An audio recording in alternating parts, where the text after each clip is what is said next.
The champagne glasses clinked somewhere behind me. Laughter bubbling through conversations I wasn't part of. I adjusted my camera settings, scanning the ballroom through the viewfinder for the next shot worth capturing. Thursday nights at the plaza meant wealthy donors pretending to care about whatever cause justified the open bar. My job was to make them look generous. I'd been shooting events like this for 3 years, ever since I bought my freedom from the corporate studio in Portland that treated photographers like assembly line workers. The pay was inconsistent, but at least the work was mine. Tonight's gig would cover rent with maybe $50 left over. Brooklyn wasn't getting any cheaper. At 11 o'clock, the event coordinator dismissed me with a distracted wave. I packed my gear quickly, eager to escape before someone asked me to stay late without additional payment. Outside the hotel entrance, I stopped short. The storm had rolled in fast. Water poured from the sky in sheets, turning the street into a river. I hadn't checked the forecast. Stupid. My weather app sat ignored on my phone while I'd been busy framing shots of people who could afford to throw away more money in one evening than I made in 3 months. I pulled my jacket tighter and ran for the parking garage across the street, camera bag clutched against my chest like a shield. The structure was dimly lit, shadows pooling in corners where the overhead fixtures had burned out weeks ago. My Honda Civic waited in the far corner where I'd parked to avoid the valet fee. Halfway there, movement caught my eye. A man in a charcoal suit stumbled near a concrete pillar, one hand pressed against it for balance. He straightened quickly, too quickly, and strode toward a black SUV idling near the elevator bank. His gait was wrong, controlled, but tense, like someone fighting pain they didn't want to show. Something dark and rectangular tumbled from his pocket as he walked. Leather, expensive looking. It hit the ground with a soft thud that I only heard because I'd stopped moving. "Hey," I called out. "You dropped." The SUV's door slammed. Engine noise echoed through the concrete space as the vehicle pulled away, taillights disappearing down the exit ramp before I could finish my sentence. The man never looked back. I approached the fallen object slowly, irrationally nervous despite being alone. It was a wallet. Fine leather, worn smooth at the edges from use, the kind of thing that probably cost more than my camera bag. I should have turned it into hotel security. That's what a smart person would have done. Instead, I picked it up and slipped it into my jacket pocket. Just until I got home, I told myself. Just until I could figure out who it belonged to and how to return it. The drive back to Brooklyn took 40 minutes through rain that refused to let up. My apartment building looked worse than usual under the storm's assault, water streaming from broken gutters and pooling around the foundation. I splashed through puddles to the entrance, juggling my camera bag and keys. Inside my studio apartment, I dropped everything on the kitchen counter and stared at the wallet. Opening someone else's property felt like a violation. But how else was I supposed to return it? The license was first. Julian Fioraldi, age 34. Address in Tribeca that probably meant penthouse money. Dark hair, strong features, eyes so dark they looked black in the DMV photo. The kind of face that belonged on magazine covers, not government identification. Behind the license, crisp $100 bills. I counted 20 of them. $2,000 carried casually in a pocket. I left them untouched. Then I found the photograph. It was a Polaroid, faded and creased from years of handling. The image showed a little girl, maybe 7 or 8 years old, with blonde hair caught by sunlight. She wore a yellow dress, the kind with small white flowers embroidered around the collar. In her arms, she clutched a brown teddy bear with one missing eye. I knew that bear. I knew that dress. I knew the wooden fence in the background and the apple tree just visible at the frame's edge. My hands started shaking. The photo had been taken in my grandmother's backyard. I remembered the day with perfect clarity despite being so young. My mother had made me put on the stupid dress even though I wanted to wear jeans. I'd been crying about leaving the bear behind when we drove home. My father promised we'd come back for it. We never did. 3 weeks after that photo was taken, my parents died in a car accident on Route 26. Brake failure, the police said.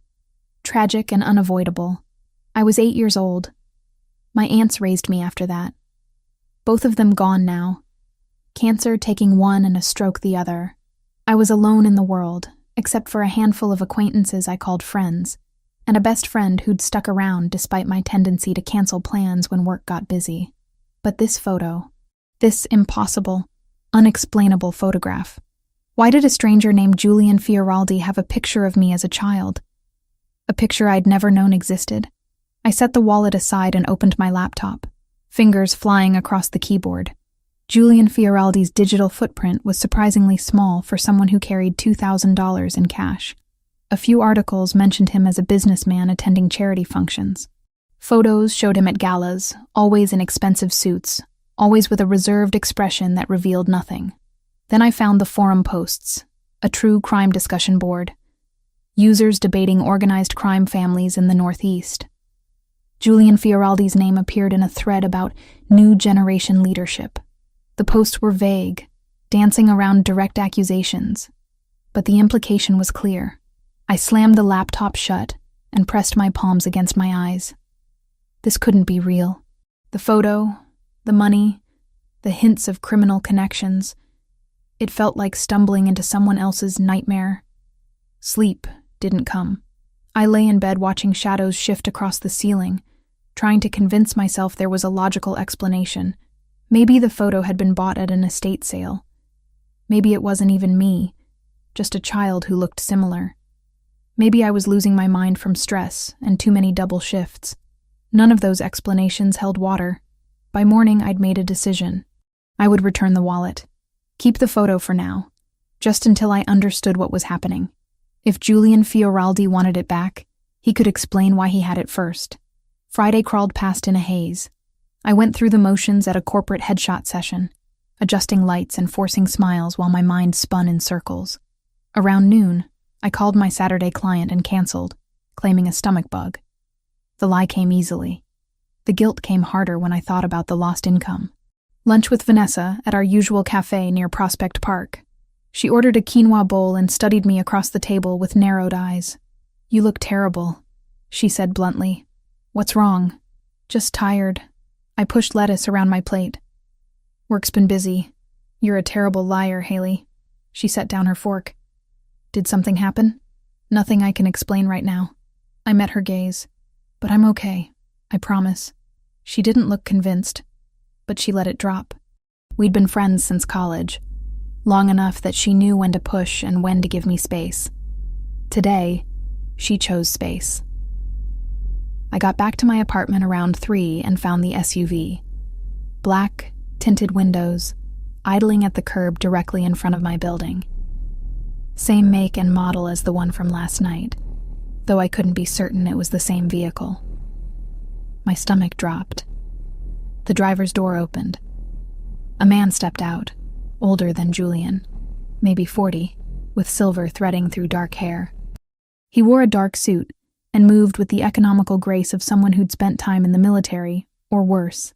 "Miss Turner?" His voice was professionally neutral. "My name is Anthony Caruso. I work for Mr. Fioraldi. He'd like to thank you personally for recovering his property and request the pleasure of your company for dinner this evening." Every instinct screamed at me to run. Instead, I heard myself ask, "How did you find me?" "Your license plate was captured on parking garage security cameras. Mr. Fioraldi has resources." Anthony's expression remained unchanging. "He means you no harm. Simply wishes to express his gratitude and perhaps answer questions you might have." The photograph burned in my pocket where I'd been carrying it all day. Questions. I had hundreds of them. "What time?" I asked. 8 o'clock. "I'll return to collect you at 7:30. He handed me a business card with nothing but a phone number embossed in black ink. "If you prefer to decline, call this number. No pressure will be applied." He drove away before I could respond.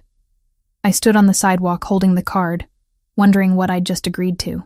Anthony returned at 7:30 sharp. The SUV's interior smelled like leather and something I couldn't identify. Maybe gun oil. I sat in the back seat clutching my camera bag like a security blanket, the wallet heavy in my jacket pocket. The photograph pressed against my hip, a constant reminder of why I was doing this insane thing. The restaurant was tucked into a quiet street in Lower Manhattan, the kind of place without a sign out front. You either knew about it, or you didn't belong there. Anthony held the door open, and I stepped into warm amber lighting and the murmur of hushed conversations. A hostess led me through the main dining room toward a private alcove in the back. Black pants, green blouse. I'd changed 3 times before settling on something that didn't scream either desperation or defiance. My hands were steady now, even though my pulse hammered in my throat. Julian Fioreldi stood when I approached. Taller than I'd expected, maybe 6'2", with dark hair swept back from a face that belonged in old Italian paintings. Sharp cheekbones, strong jaw, eyes so dark brown they looked black in the low light. The charcoal suit fit him like it had been made specifically for his body. Probably had been. "Miss Turner." He extended his hand. "Thank you for coming." His grip was firm, warm, and brief. Professional. I sat across from him, hyper-aware of every movement, every breath. "I have your wallet." I pulled it from my pocket and set it on the white tablecloth between us. Everything's still inside except the photograph. His gaze dropped to the wallet, then back to my face. "You kept the photo. I need to know why you have it." My voice came out stronger than I felt. "That's me. When I was 8 years old, 3 weeks before my parents died." Something flickered across his expression, too quick to read. "I know." A waiter appeared with wine, poured without asking. Disappeared. I didn't touch the glass. 19 years ago, Julian began, his voice low and controlled. "I had a brother, Dante. He was 15 years older than me, which made him 30 when he died. I was only 15. I stayed silent, watching him. Dante was involved in operations I didn't fully understand at the time. Dangerous work, tracking people, gathering information. He came to me one night, pressed something into my hand. Julian's fingers tightened almost imperceptibly on his wineglass, told me to keep it safe, that if anything happened to him, someone would need to know the truth eventually. "The photograph," I said. "The photograph." 2 weeks later, Dante was killed in a confrontation with members of a criminal organization. I was just a kid trying to understand why my brother was dead. I kept that photo like he asked, waited for someone to come looking for it. No one ever did. Before he died, Dante left a note with the photo. Julian added, his voice roughening for the first time. 2 lines. "From Robert Morgan. For her if I don't make it. He didn't say how your father found him, only that the picture had to reach you one day. I kept it because a promise to the dead is still a promise." My throat felt tight. "What does my family have to do with your brother's death? That's what I've spent 19 years trying to understand." He leaned forward slightly. "Your parents died the same month as Dante." "Car accident," the police said. "Brake failure on Route 26. "How do you know that?" "I've made it my business to know." No apology in his tone. "I researched everyone connected to Dante's final operation. Your parents' names appeared in his notes. When they died under suspicious circumstances weeks after him, I started asking questions. The room felt smaller suddenly, airless. What kind of questions? The kind that get police investigations shut down. The kind that make evidence disappear." Julian's jaw tightened. "Your parents' accident wasn't investigated properly. Someone with power wanted it buried. The same someone who likely had Dante killed." I pressed my palms flat against the table, needing something solid. "Why?" "I don't know yet. But I have resources now that I didn't have as a 15-year-old. If you want answers, I can help you find them." "And what do you get out of this?" He held my gaze. "The truth about what killed my brother. And possibly justice, though I won't pretend that means the same thing to me as it does to you." The weight of his words settled over me. This man, this stranger with his expensive suit and dangerous connections, was offering me something I'd wanted my entire adult life without even knowing it. Answers. Understanding. The chance to prove that the hollow feeling in my chest whenever I thought about my parents wasn't just grief, but instinct screaming that their deaths had never made sense. "I need time to think," I said. "Of course." He withdrew a business card from his jacket, set it beside the wallet. "My private number. Call when you're ready." I stood, leaving the wine untouched. "The photo. I'm keeping it until I understand what's happening. It belongs to you, more than it ever belonged to me." He remained seated, watching me with those unsettling dark eyes. "Miss Turner, whatever you decide, be careful."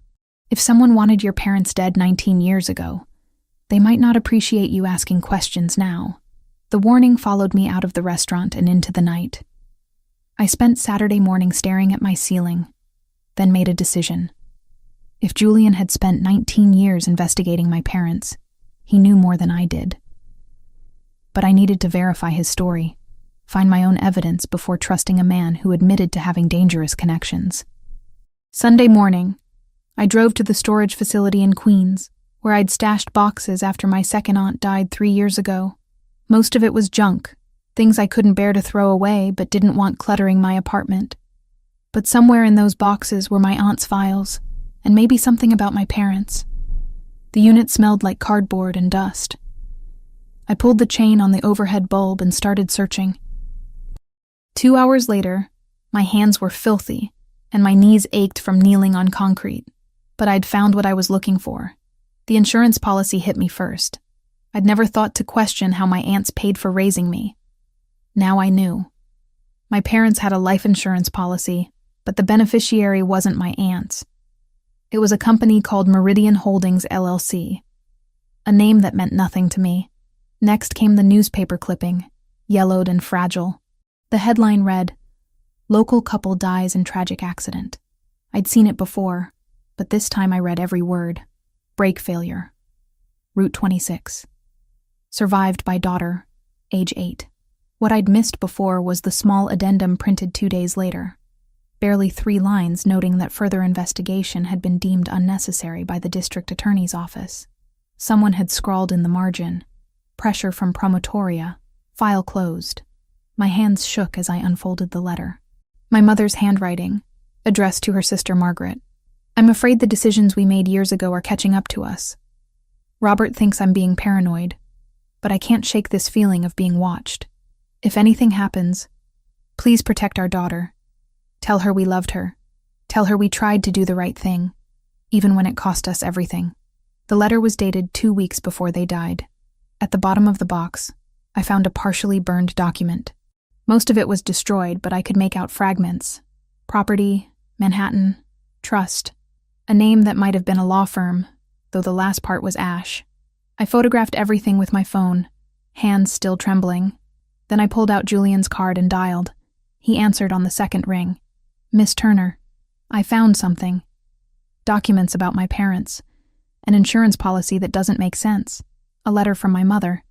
Mentions of a property I never knew existed. Where are you?"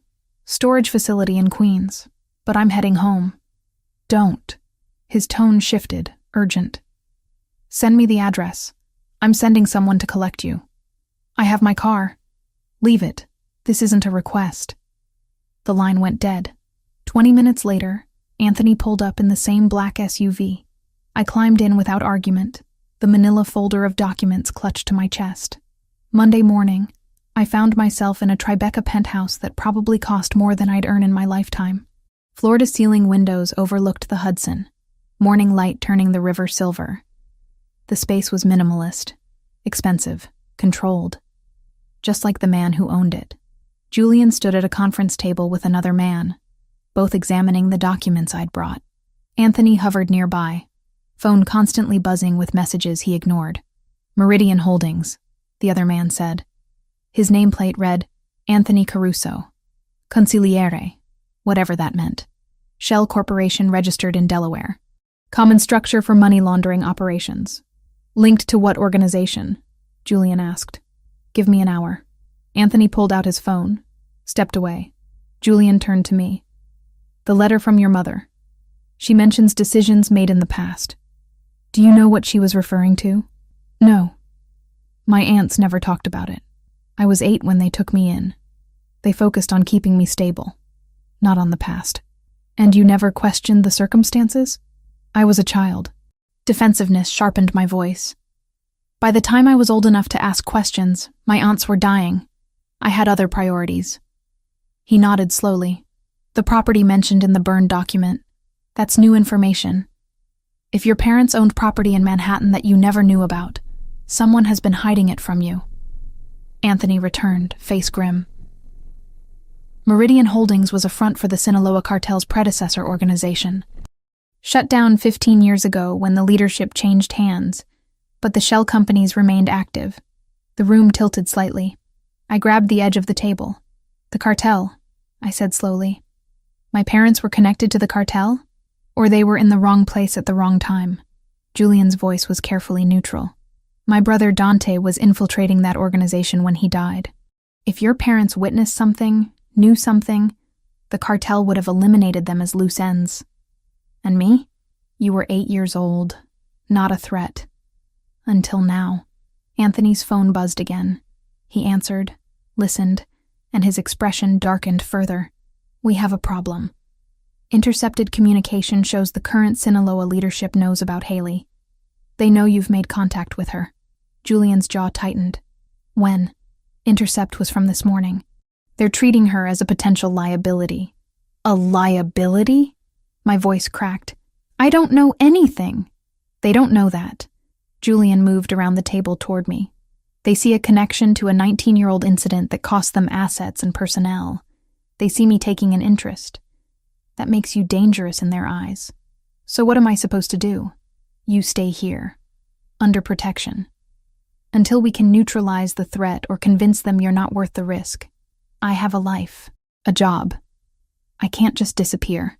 You'll be dead in 48 hours if you go back to your apartment. No dramatics. Just cold fact. These aren't people who take chances. I stared at him. At Anthony. At the documents scattered across the table. Every instinct screamed at me to run. But where would I go? And how long before someone found me? How long? I asked. Days. Maybe a week. However long it takes. Julian's dark eyes held mine. I'm asking you to trust me with your life. I thought about my parents. Dead on a lonely stretch of highway. About Dante. Killed trying to stop people like this. About the little girl in the yellow dress who'd had no idea her world was about to shatter. Fine. I whispered. I'll stay. Monday morning arrived with weak sunlight filtering through the penthouse windows. I'd barely slept on the guest room bed that felt too soft, too expensive, too much like a cage disguised as luxury. My phone buzzed for the 7th time since dawn. Vanessa. I sent another text claiming food poisoning from bad sushi, promising to call when I felt better. The lie tasted bitter on my tongue. She'd been my best friend since sophomore year at SVA. The person who'd helped me move 3 times. Who'd held me when my second aunt died. Now I was lying to her because the truth would sound insane. What was I supposed to say? I'm hiding from a drug cartel in a mafia boss's penthouse because my dead parents might have witnessed something 19 years ago? She'd either think I'd lost my mind or call the police, neither of which would help. The penthouse was bigger than my entire apartment building. 3 bedrooms, a kitchen I'd never learned to use. An office where Julian conducted business I deliberately didn't think too hard about. Men came and went throughout the day, always in dark clothing, always speaking in low tones that cut off when I appeared. I set up my laptop in the guest room and opened my editing software. 3 client sessions waiting for final touches. Another 2 who'd emailed asking about rescheduling. I crafted careful responses blaming illness, offered partial refunds, watched my already precarious income evaporate. The corporate headshots needed color correction. I lost myself in the work, adjusting exposure and contrast until my eyes burned. It was easier than thinking about how much money I was losing. Easier than calculating how long I could survive without new bookings. Around noon, I ventured into the kitchen. Anthony was there, coffee in hand, phone pressed to his ear. He nodded acknowledgement, but didn't end his call. I grabbed water from the refrigerator and retreated. Julian found me in the guest room an hour later. I hadn't heard him knock, too focused on cropping a photo of some executive who'd wanted his double chin minimized. You should eat, he said from the doorway. Not hungry. You've been staring at that screen for 4 hours. I glanced at the clock. He was right. Work doesn't stop because I'm in hiding. He stepped inside, hands in his pockets. Still wore the suit, though he'd lost the jacket somewhere. The white shirt was perfectly pressed, sleeves rolled to his elbows, revealing forearms corded with muscle. How much are you losing by being here? The question surprised me. Why do you care? Because you're making a sacrifice to stay alive. I want to understand the cost. I saved my work and closed the laptop. This week? maybe $800 in missed sessions. Next week will be worse. I had a wedding booked, 50 prints ordered for a gallery showing. All gone. I'll cover your losses. I don't want your money. It's not charity. It's compensation for the danger my interest in your case has created. I stood, needing to move. The room felt smaller with him in it. Your interest didn't create this. Whoever killed my parents did. You're just helping me understand why. Something shifted in his expression. Too subtle to name. Most people in your position would be demanding compensation. I'm not most people. No. He watched me pace. You're not. That first week crawled by in measured increments of boredom and anxiety. I edited photos, fielded increasingly concerned messages from Vanessa, and avoided thinking about the men with guns positioned throughout the building. At night, the penthouse felt cavernous and silent, except for the occasional murmur of voices from Julian's office. On the fourth evening, I found him on the terrace. He stood at the railing, city lights spreading below like scattered diamonds, a glass of something amber in his hand. "Can't sleep?" I asked. He didn't startle. Must have heard me approach. Old habit. My father used to say sleep was for people who didn't have empires to maintain. I joined him at the railing, keeping a careful distance. Sounds exhausting. It was. He died when I was 17. Heart attack, they said. But hearts don't spontaneously fail from being shot twice in the chest. The casual way he said it made my breath catch. I'm sorry. Don't be. He knew the risks. Julian took a drink. My brother Dante died 2 years before that. I was 15, suddenly responsible for understanding a world I'd been sheltered from. By 17, I'd lost everyone except Anthony and a handful of men loyal to my father's memory. That's when you took over? Gradually. I was too young for anyone to take seriously. Spent 3 years proving I wasn't just my father's son, that I could think strategically, that I wouldn't get them all killed through inexperience. He turned to face me. By 20, I'd earned the right to lead. By 25, I'd eliminated everyone who doubted me. The last sentence hung in the air, weighted with implications I didn't want to examine. Do you ever regret it? Every day. But regret doesn't change reality. We stood in silence, watching traffic crawl through streets far below. Somewhere out there, people were living normal lives, worrying about normal problems. I envied them. What about you? Julian asked. What was your life like before Thursday? Boring. Lonely. I worked, paid bills, occasionally saw Vanessa for lunch. My aunts raised me to be practical, self-sufficient. They didn't have much money, so I learned early that survival meant working harder than everyone else. Is that why you became a photographer? I became a photographer because I'm better at observing than participating. Behind the camera, I get to document life without actually living it. The admission came easier than expected. Pathetic, right? Honest. He finished his drink. Most people spend their lives pretending to be someone they're not. You at least acknowledge your distance. Over the following days, I started photographing Julian without planning to. He'd be working in his office, concentration etched into the lines of his face, and I'd capture it. Or standing by the windows, silhouette sharp against afternoon light. He noticed, but never asked me to stop. On day 10, Anthony burst into the living room where I'd been reviewing footage. His face was grim. We've got a name. Cristobal Cristo Vega, often anglicized as Christopher. He's the one who ordered the hit on your parents 19 years ago. He's climbed the ranks since then, now controls distribution for the entire Northeast corridor. Julian appeared from his office. You're certain? Dante's journals mentioned a contact called Cristo. We've matched communications from that period to Vega's known operations. It's him. My hands went numb. Where is he? Protected. He's got his own security, his own territory. But he knows we're digging into his past. Anthony pulled up something on his tablet. He's planning to move against us before we can expose him. Julian's jaw tightened. Then we move first. They spent the next 2 days planning something they wouldn't explain in detail. I caught fragments. False documentation. Internal warfare. Turning the cartel against itself. It sounded insane and desperate and possibly brilliant. On day 11, Julian found me editing photos in the guest room again. I need your help, he said without preamble. With what? creating documents that appear authentic, financial records showing embezzlement. We need them good enough to pass initial scrutiny from people who'll want to believe the worst. I set down my laptop. You want me to help you fabricate evidence? Yes. That's illegal. So is murder. They've already committed their crime. This is how we respond. He stepped closer. I'm not asking you to be comfortable with it. I'm asking if you're capable of doing it. Every instinct screamed to refuse. But Christopher Vega had killed my parents, had killed Dante, had probably killed dozens of others. And he'd do it again if given the chance. I'll need access to real documents for reference. Templates, formatting, the kind of details that make something look legitimate. Anthony can provide those. And if this goes wrong, if they trace it back to me, they won't. But if they do, you'll have protection. Julian held my gaze. I know what I'm asking. If you can't do it, tell me now. I thought about the little girl in the yellow dress who'd lost everything. About 19 years of questions that had never been answered. About the parents I barely remembered but still mourned. I'll do it. The next 2 days blurred together. Anthony brought templates and real financial documents. Things he claimed came from sources I didn't want to know about.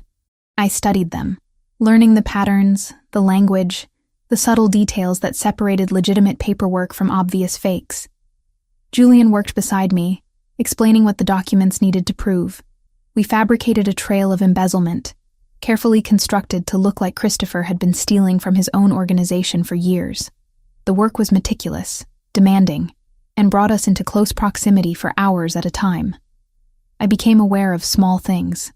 The way he rolled his shoulders when concentration made them tense.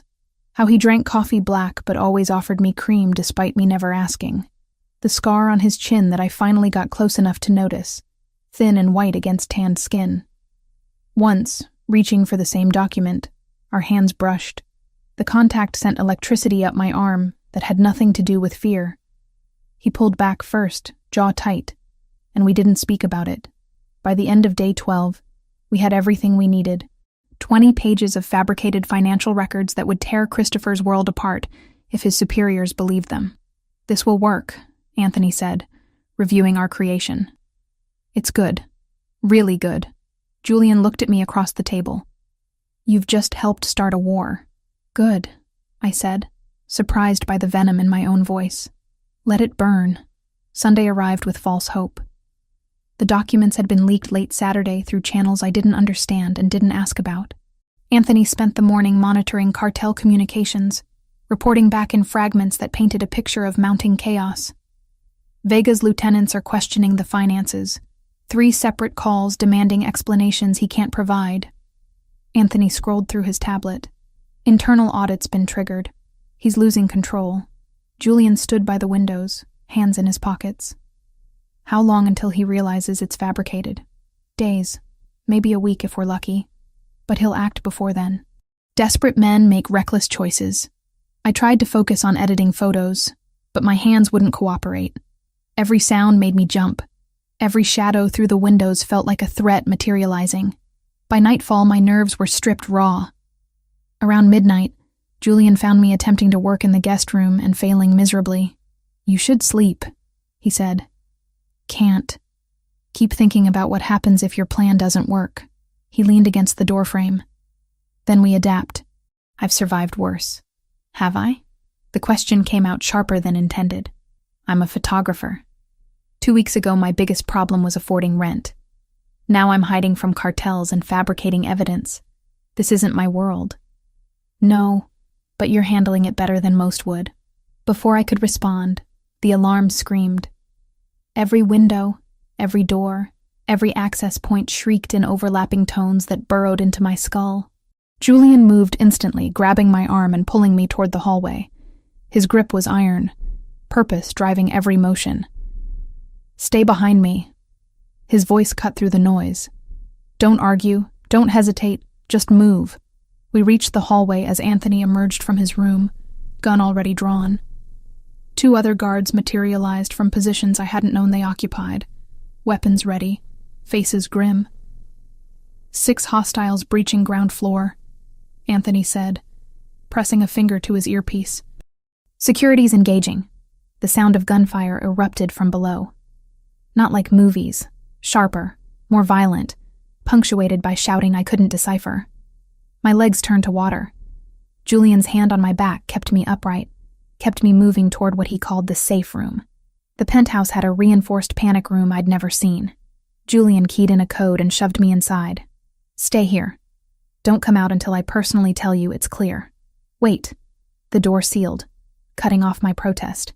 I was alone in a windowless box with a monitor showing security feeds. My breath came too fast, vision swimming at the edges. On screen, I watched chaos unfold. Men in dark clothing traded gunfire with Julian's security in the lobby.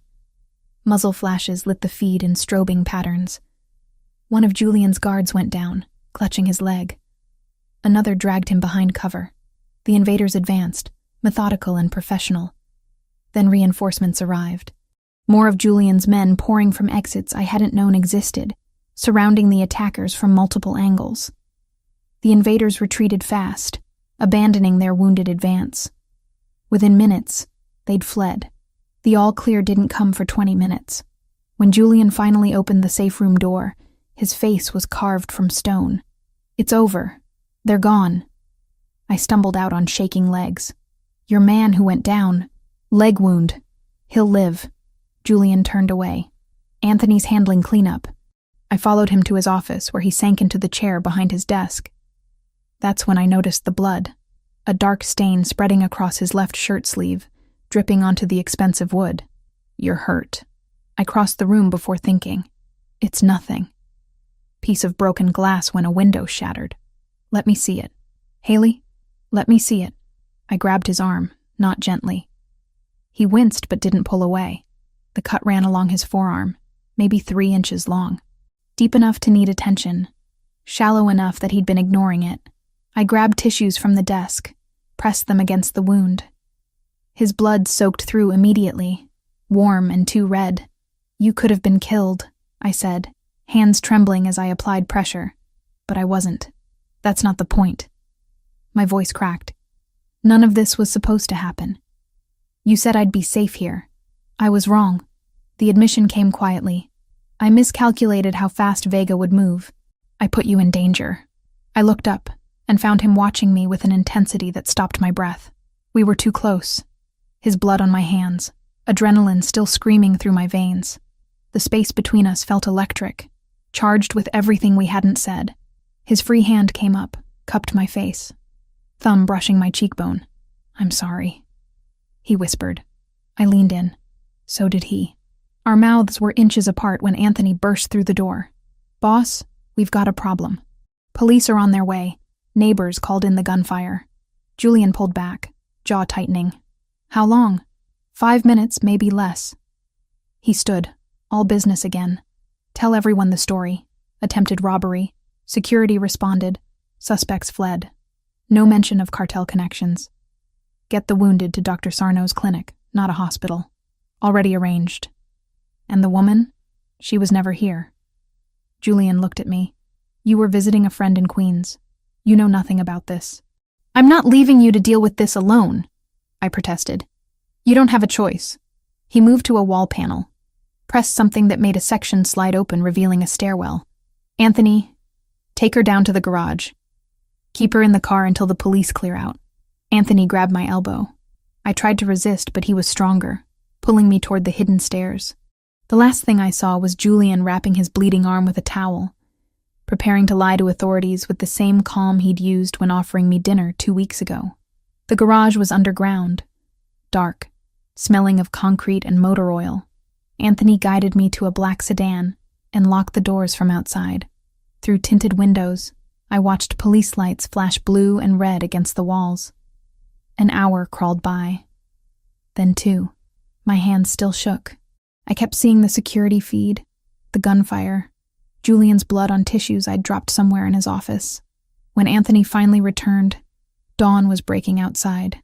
It's handled. Police bought the robbery story. It helped that Julian's security team was fully licensed and handed over time-stamped camera footage within minutes. The uniforms wanted something clean they could write and clear. We gave them exactly that. Julian's arranging private security upgrades they suggested. He started the engine. But we can't stay here. Too exposed. Where are we going? Property upstate, Catskills region. More defensible, more isolated. He pulled out of the garage onto empty streets. Boss wants us there before full light. We drove through the city as it woke. Streets gradually filling with people heading to normal jobs, normal lives. I pressed my forehead against the window and watched them, envying their ignorance. Julian's SUV pulled up alongside us at a red light. Through the tinted glass, I could just make out his profile. He didn't look over, didn't acknowledge me, just stared straight ahead like a man driving toward something he couldn't avoid. The light changed. We drove north toward mountains I'd never seen, leaving the penthouse and whatever temporary safety it had offered behind. My phone buzzed with another text from Vanessa. I turned it off without reading. Some lies were easier to maintain in silence. The house emerged from morning mist, like something out of a Gothic novel. Not a mansion, but substantial. Stone and wood blending into the forest that pressed close on all sides. The Catskills stretched behind it, mountains layered in shades of green and gray that faded into cloud cover. "We're 2.5 hours from the city," Anthony said as we pulled up the gravel drive. "No neighbors within a mile. Cell service is spotty, but we've got satellite backup." Julian's SUV arrived minutes after ours. He climbed out, moving carefully, favoring the arm he'd injured. The bandage showed white beneath his rolled sleeve. Our eyes met across the driveway. Neither of us spoke. Inside, the house was surprisingly warm. Someone had prepared it in advance, lights on, heat running. 4 guards were already positioned at strategic points. They nodded to Julian, but didn't speak. The kind of men who understood silence was sometimes the best communication. "Second floor, end of the hall," Julian told me. "You'll have privacy." I took the stairs slowly, exhaustion finally catching up. The room was simple. Queen bed with a thick quilt, wooden dresser, window overlooking the forest. Nothing fancy, but clean and functional. I dropped my bag and sat on the bed, hands shaking. Sleep should have come easily after 36 hours of adrenaline. Instead, I lay staring at the ceiling, replaying the attack.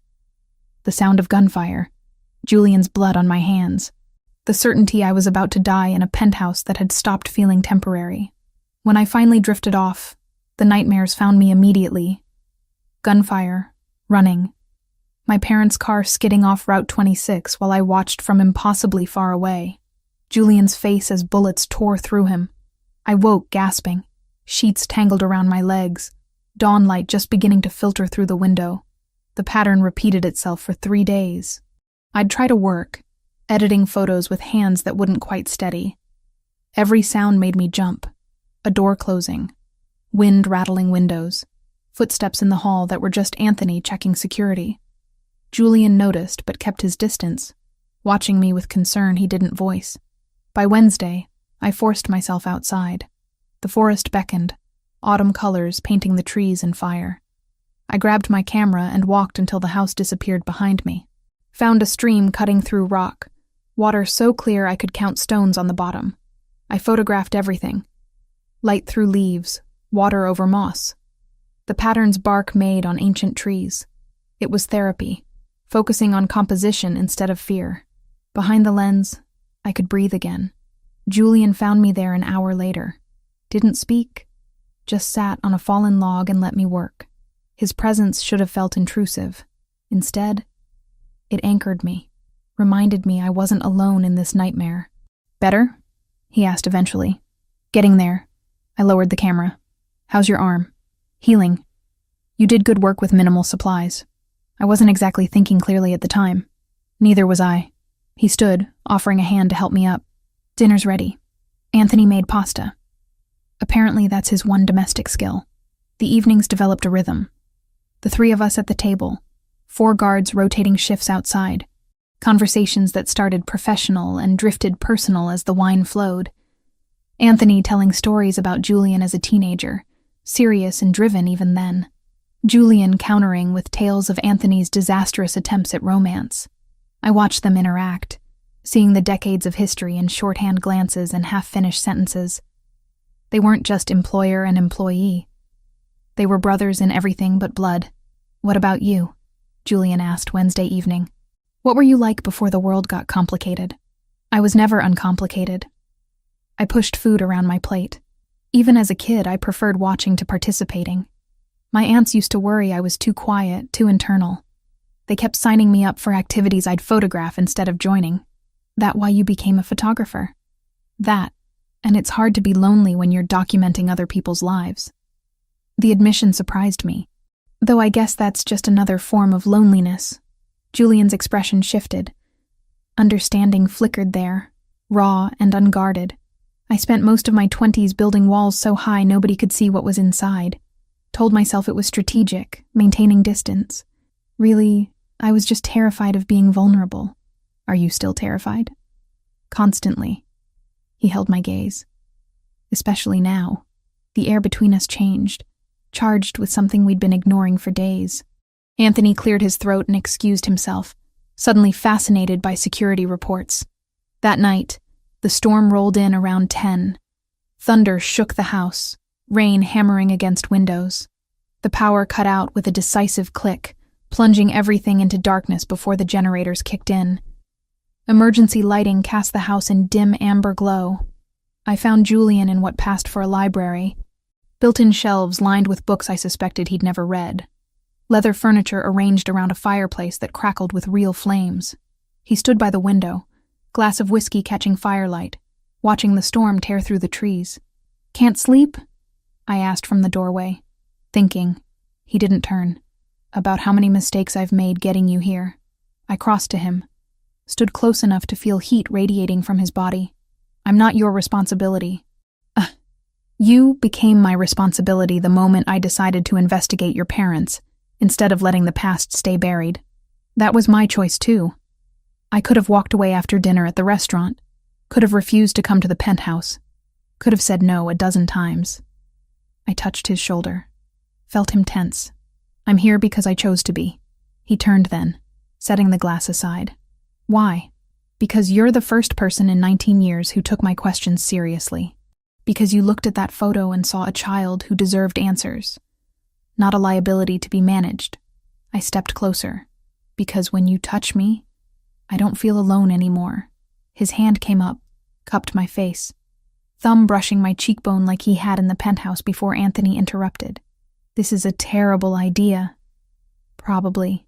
I've involved you in a war, nearly got you killed, and yet here I am, still choosing this, still choosing you." The kiss happened slowly. His mouth found mine with deliberate care, testing, asking permission I'd already granted. I pressed closer, hands fisting in his shirt, pulling him down. The kiss deepened, became urgent, became everything we'd been holding back for 2 weeks. His arms went around me, lifting me against him. My back hit the bookshelf. Old leather and wood solid behind me. His body pinned mine, mouth moving from my lips to my jaw, to the sensitive spot below my ear that made me gasp. "Haley, don't stop," I breathed. "Please don't stop." The library door slammed open. Anthony stood there, tablet in hand, face grim. "I've got news. It's about the property." Julian pulled back, jaw tight with frustration. "This better be critical." "It is." Anthony crossed to the desk, setting down the tablet. "Remember that burned document Haley found mentioning a trust? I tracked it." I straightened my clothes, trying to regulate my breathing. Julian moved to the desk, all business despite the heat still burning in his eyes. "Your father registered a will 1 week before he died," Anthony continued.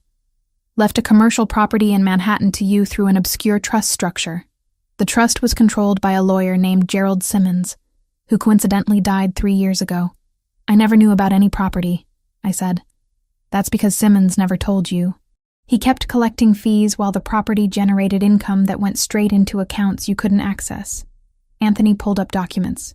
"The property is currently leased to a shipping company. That company is a front for the cartel's money laundering operation." The room tilted. "My parents' property is being used to clean drug money? Has been for 19 years. If you file a legal claim as the legitimate heir, you expose the entire operation. The cartel loses millions, faces federal investigation, and their whole northeastern structure collapses." Julian leaned against the desk, processing. That's why they want her dead. Not because of what her parents knew, but because of what she owns. Exactly. She's not a witness to old crimes. She's a time bomb threatening their current operation. I sank into a chair, mind racing. So what do we do?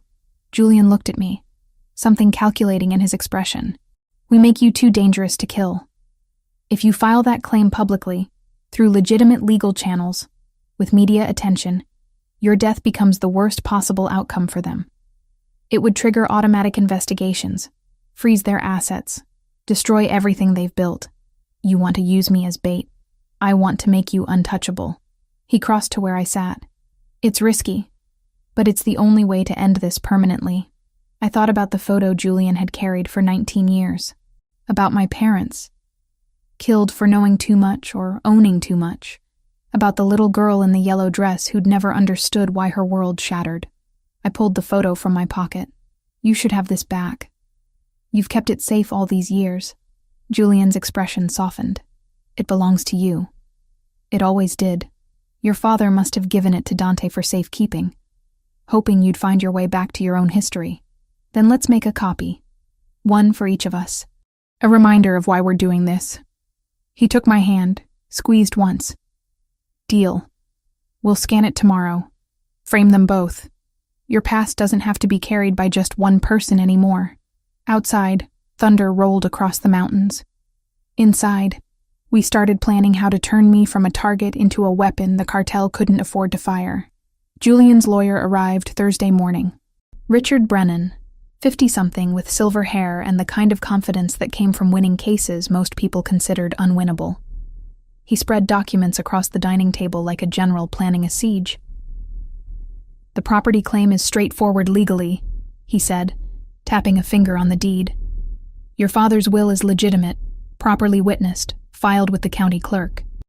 The trust structure was designed to protect the asset, but since the trustee is deceased and you're the sole beneficiary, we have clear grounds.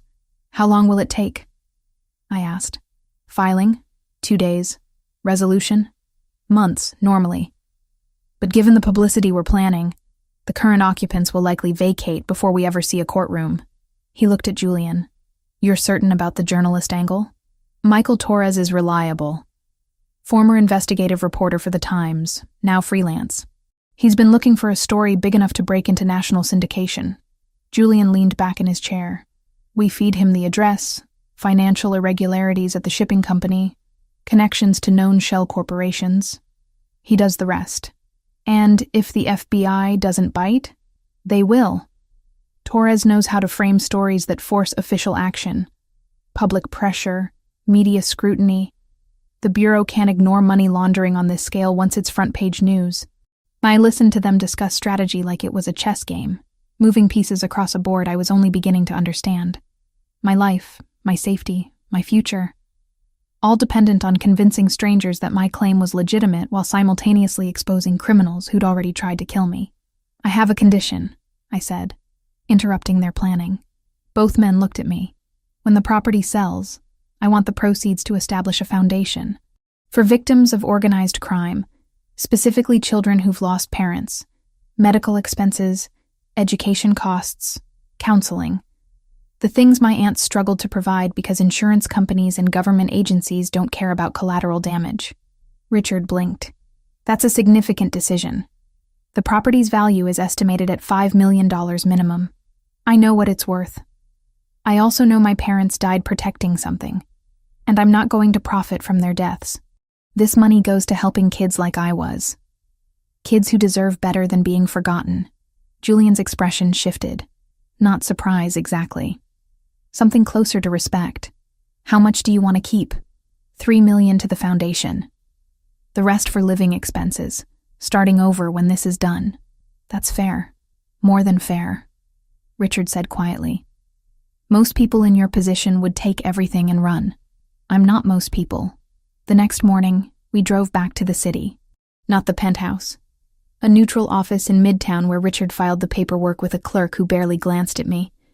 Just another case in a system that processed thousands daily. By noon, my claim was officially registered, public record, impossible to quietly bury. Torres received his tip that afternoon. Julian never told me exactly what evidence was planted or how, but by Sunday evening the story broke.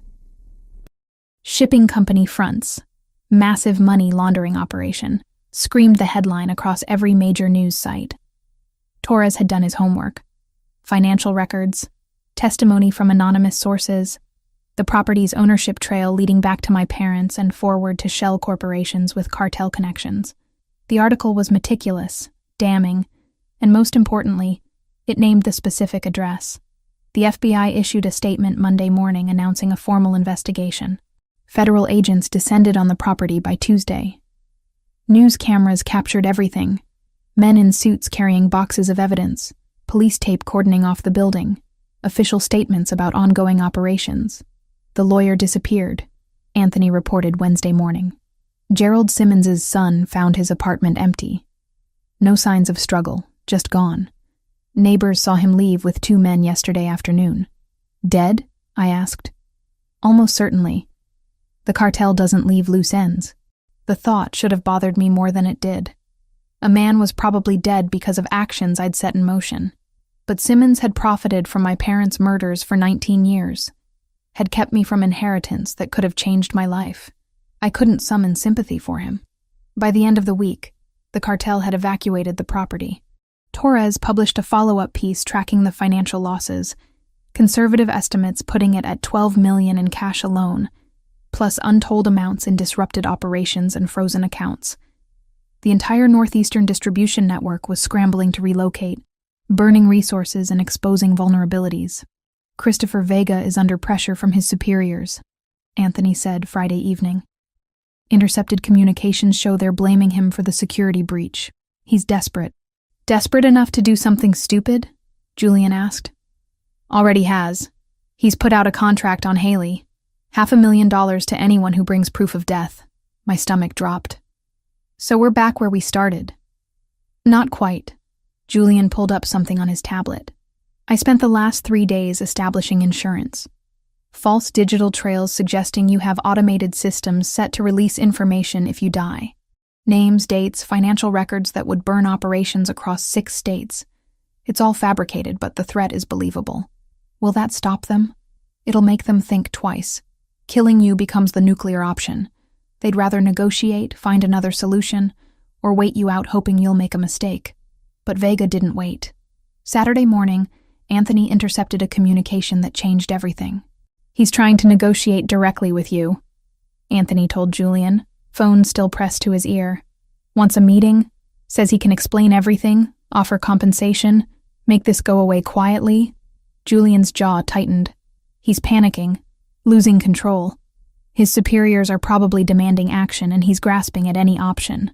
It's also revealing his location. The message came from a phone we can trace. I watched understanding pass between them. This wasn't about negotiation. It was about Vega making a fatal error. Don't engage directly, Julian said. Pass the information to the Guerrero faction. They've wanted Vega's territory for years.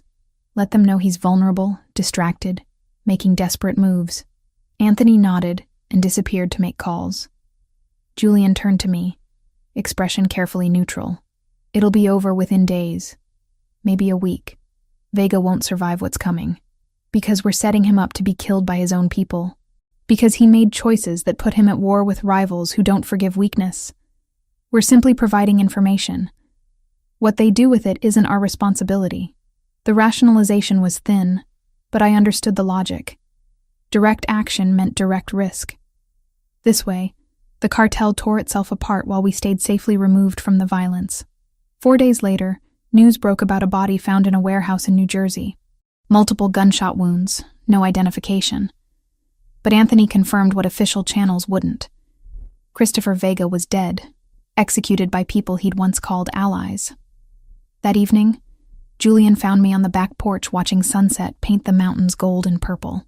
He sat beside me, close, but not touching. It's done. The immediate threat is neutralized. FBI investigation will take months, but the cartel's already moving operations out of state. You're no longer valuable enough to risk coming after. I should have felt relief. Instead, I just felt tired. What happens now? That's your choice. I can arrange new identity, relocation money, completely clean break. You'd disappear so thoroughly even I couldn't find you. Or," he paused, "or we figure out what comes next together. Why would you want that? I'm a photographer with trust issues and trauma I haven't even begun to process. You're a man who runs an empire I still don't fully understand. We don't make sense. No, we don't." He finally looked at me. "But I haven't felt this alive in years. Haven't wanted to build something instead of just maintaining what already exists. You did that. Changed how I see everything. I thought about the girl in the yellow dress, lost and alone. About my aunts who'd raised me to be practical, self-sufficient, careful. About spending 27 years watching life through a camera lens instead of living it. I need to think about it. Take tonight, tomorrow, however long you need." He stood. "Whatever you decide, you're safe. That's not conditional on anything." After he left, I sat watching stars emerge one by one, trying to imagine the futures he'd offered. Running, hiding, starting over alone, or staying, facing whatever this thing between us was becoming. The answer should have been obvious. The smart choice, the safe choice. But I'd stopped making safe choices the moment I picked up his wallet in a parking garage 3 weeks ago, and every choice since then had led me here. To a man who'd protected me, challenged me, shown me a version of myself I hadn't known existed. By the time I went inside, I knew what I'd tell him in the morning. I found Julian in the kitchen the next morning. He stood by the coffee maker, watching the dark liquid drip into the carafe with the kind of focus most people reserved for important decisions. He sensed me before I spoke, shoulders tensing slightly. "I'm not running," I said. He turned, studied my face. "You're certain?" "No, but I'm choosing this anyway. Choosing you. This insane situation. Whatever comes next. I've spent my whole life playing it safe, keeping distance, documenting other people's happiness instead of finding my own. I'm done with that." Something in his expression cracked open. Not a smile exactly. More like relief he'd been holding back for days. "It won't be easy. My world doesn't come with normal relationship problems. Good thing I'm not looking for normal." He crossed to me, cupped my face in both hands. The kiss was slow, deliberate. Nothing like the frantic urgency in the library. This was a promise, an acknowledgement of what we were choosing together. When we broke apart, he rested his forehead against mine. "We do this right. You go back to Brooklyn. Resume your life. I don't control your schedule or dictate your choices. We build something real, not just survival instinct dressed up as connection. Deal. But I have one condition first, which is, I need to see Vanessa, face to face. She's been my best friend for almost a decade. I can't keep lying to her." Julian nodded slowly. "How much do you plan to tell her?" "The truth. Not the details, but the broad strokes. That I was in danger, that you helped me, that it's resolved now. She deserves at least that much honesty." 2 days later, I sat across from Vanessa in a cafe near Prospect Park, the same place we'd met weeks ago when this nightmare was just beginning.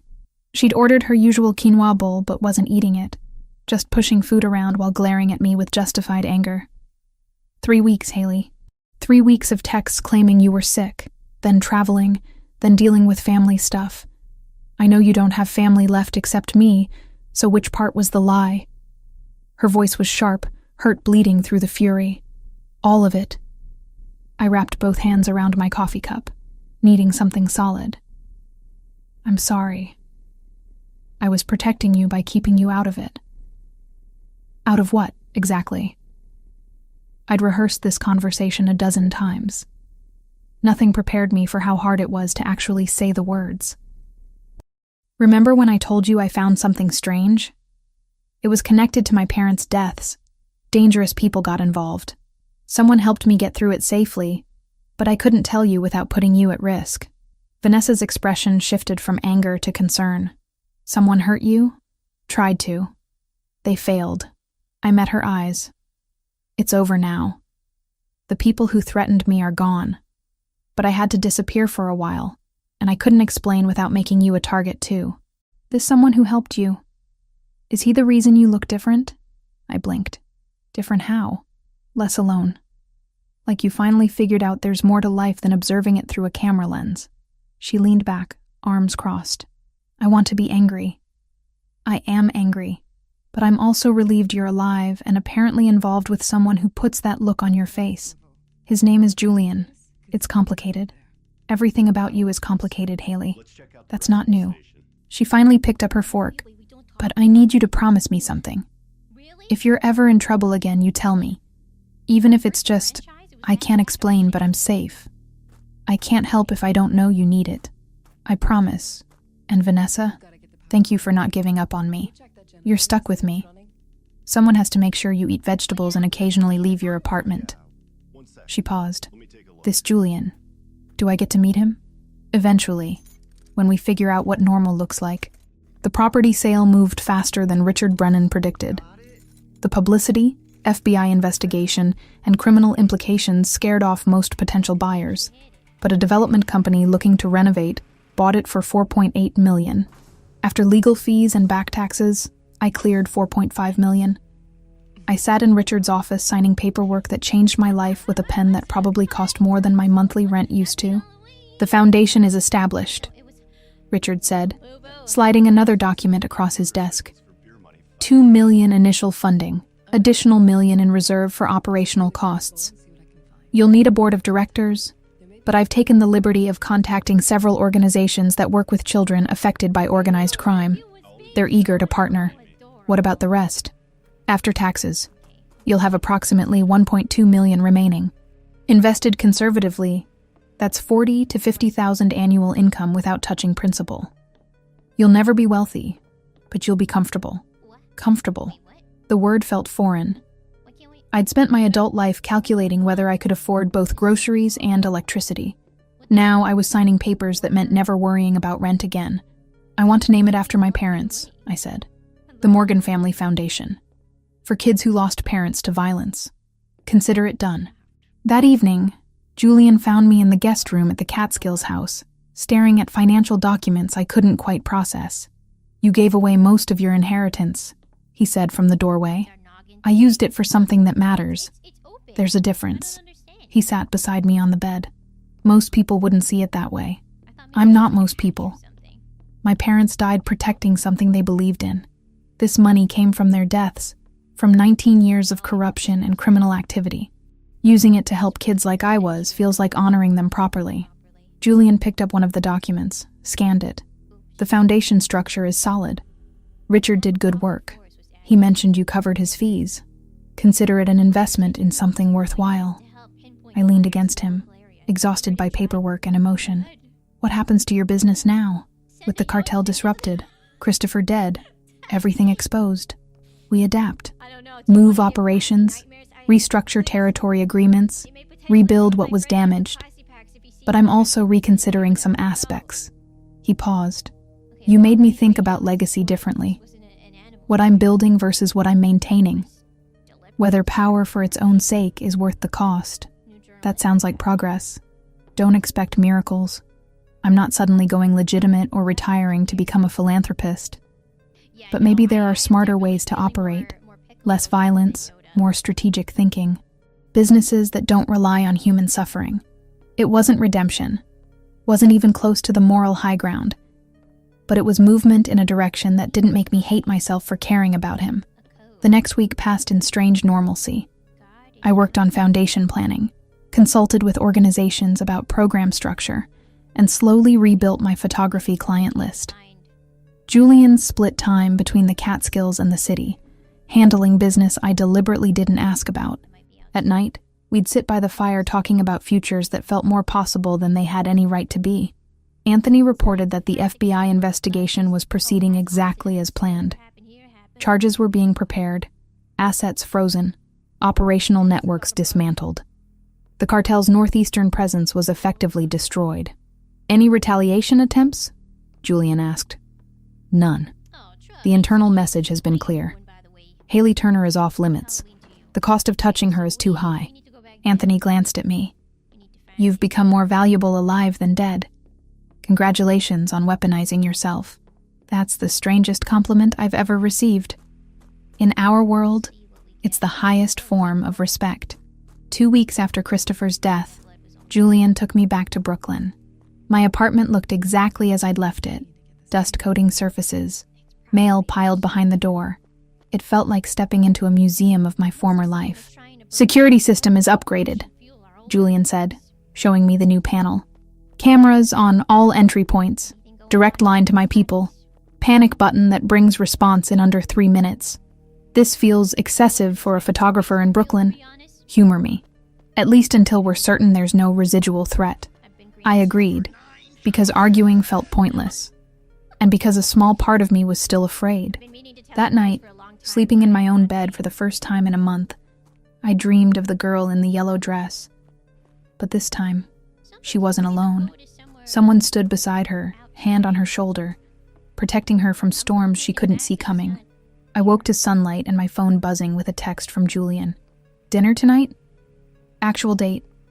Not crisis management." I smiled and typed back, "Pick me up at 7. Maybe this was what moving forward looked like. Not forgetting the past or pretending trauma didn't leave scars. Just choosing to build something new anyway. One careful step at a time. 3 months changed everything and nothing at all. The Morgan Family Foundation officially launched on a Tuesday in October. Small ceremony, just me, Richard Brennan, and representatives from 3 victim advocacy organizations. We stood in a modest office space in Lower Manhattan, cutting a ribbon nobody would photograph, celebrating something that felt more important than anything I'd accomplished in 27 years. $2 million initial funding, with operational structures in place to begin accepting applications next month. Richard explained to the assembled group. Priority will be given to children under 18 who've lost parents to organized crime, gang violence, or drug-related homicides. Medical expenses, education costs, counseling services. I watched them discuss logistics and felt my parents' presence like a weight on my shoulders. Not oppressive. Grounding. This money had come from their deaths, from 19 years of criminals profiting off property that should have been mine. Now it would help kids who deserved better than being collateral damage in wars they didn't choose. After the ceremony, I walked to the site alone. The property itself was unrecognizable now, gutted and under renovation. Construction barriers hid whatever transformation was happening inside, but I stood on the sidewalk and took a photo anyway. Documentation of an ending that became a beginning. My phone buzzed. "Julian, how did it go?" "Better than expected. They're excited about the possibilities. You should be proud. Not many people would give away millions. I kept enough to be comfortable. That's more than most people get." I paused. "Dinner tonight? My place or yours?" "Mine. I'm testing a new lens and need natural light for portraits. So I'm your test subject now. You have good bone structure. Don't let it go to your head." His laugh was warm through the phone. 7 o'clock. I'll bring wine. That was how it worked between us now. Dinners and weekends, separate apartments and shared moments. He'd restructured parts of his business, shifting away from operations that relied on human suffering. Not transformation. Evolution. He was still Julian Fioraldi, still controlled territory, and made decisions I chose not to examine too closely. But he was also the man who'd protected me, who called just to hear my voice, who fell asleep on my couch reading while I edited photos past midnight. My photography work had shifted too. Corporate headshots paid bills, but my passion went to a new project. Documenting families affected by violence, telling stories that news cycles forgot. I'd spent September photographing children in victim services programs, capturing resilience that shouldn't have been necessary, but existed anyway. The foundation gave me access to subjects I'd never have met otherwise. Kids like I'd been, trying to understand why the world had turned cruel. Some wanted their photos taken. Others just wanted someone to listen. I did both. Vanessa still hadn't completely forgiven me for the weeks of lies, but we were rebuilding. Coffee every Sunday, her screening Julian with protective suspicion that made me love her more. She'd met him twice, brief encounters where she assessed him like a subject under scientific observation. "He's intense," she'd said after the second meeting, "and clearly dangerous. But he looks at you like you're the only real thing in his world. That's dramatic even for you. I call it like I see it. Just promise me if he ever hurts you, I get to key his car before you disappear into witness protection or whatever. Deal. My apartment in Brooklyn had become home again, though the upgraded security system reminded me daily that normal was relative. Julian's men maintained discreet surveillance, enough to respond quickly without making me feel imprisoned. I'd grown used to the shadow presence, even grateful for it on nights when old nightmares surfaced. The nightmares came less frequently now. Therapy helped.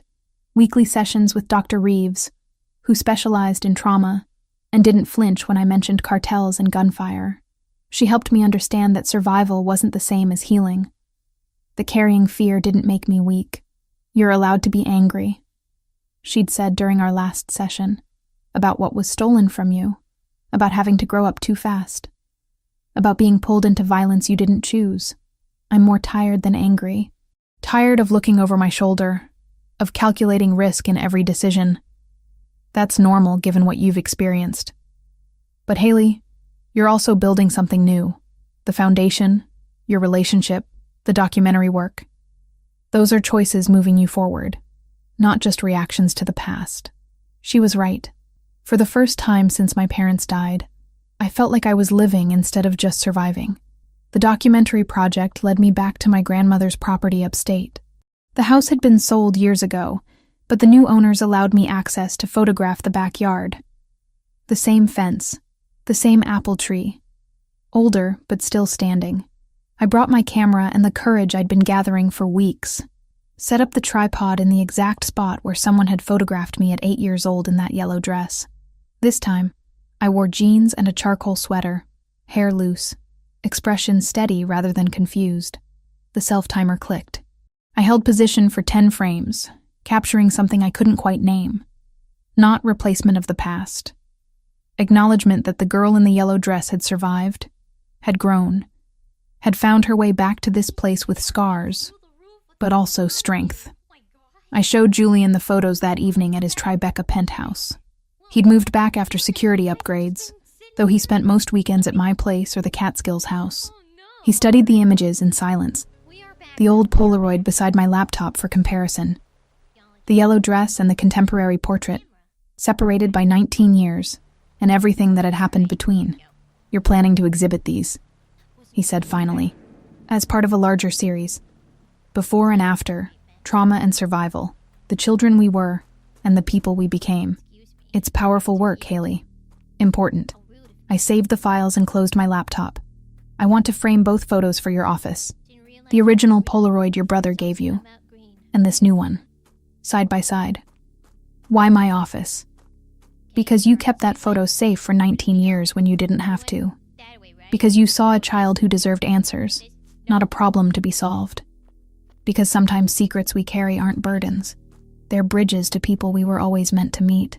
Something shifted in his expression. Vulnerability breaking through control. He pulled me close, pressed his forehead against mine. I was 15 when Dante died. Spent 19 years wondering why he thought that photo mattered enough to make me promise to keep it safe. Now I know. Do you regret it? Everything that happened? I regret the danger. I regret not moving faster, being smarter, protecting you better. But meeting you, learning your story, watching you transform tragedy into purpose. He pulled back enough to meet my eyes. That I'll never regret. We had the photos framed together. Museum quality, side by side in his office where he'd see them daily. The girl in the yellow dress who'd lost everything, and the woman who'd survived to build something new.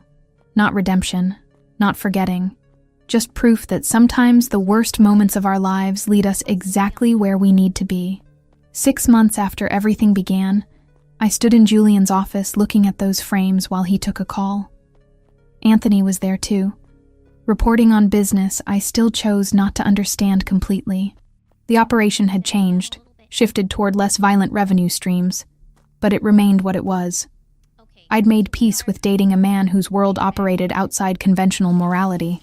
The foundation approved its first 12 grants today, I told them when Julian ended his call. Kids in 5 different states. Youngest is 6, oldest is 17. That's good work, Anthony said. Real impact. My parents would have liked knowing their deaths led to something beyond tragedy. that the property criminals used for 19 years is now funding recovery for other victims. Julian crossed to where I stood, wrapped arms around me from behind. Your parents would be proud of who you became despite everything. So would your aunts? I leaned into him, studying the photos. Sometimes I wonder what they'd think about all this. About you. About the choices I've made. And what conclusion do you reach? That they raised me to survive, to be practical, and self-sufficient, and careful. But they also taught me that family isn't always blood, that protecting people you love matters more than following rules, and that sometimes the safest choice is trusting dangerous people who prove themselves when it counts. That's a generous interpretation. It's the truth. I turned in his arms. I'm exactly where I'm supposed to be, with exactly who I'm supposed to be with, even if it doesn't make logical sense to anyone else. Outside, the city spread beneath us, millions of lives intersecting in patterns too complex to map.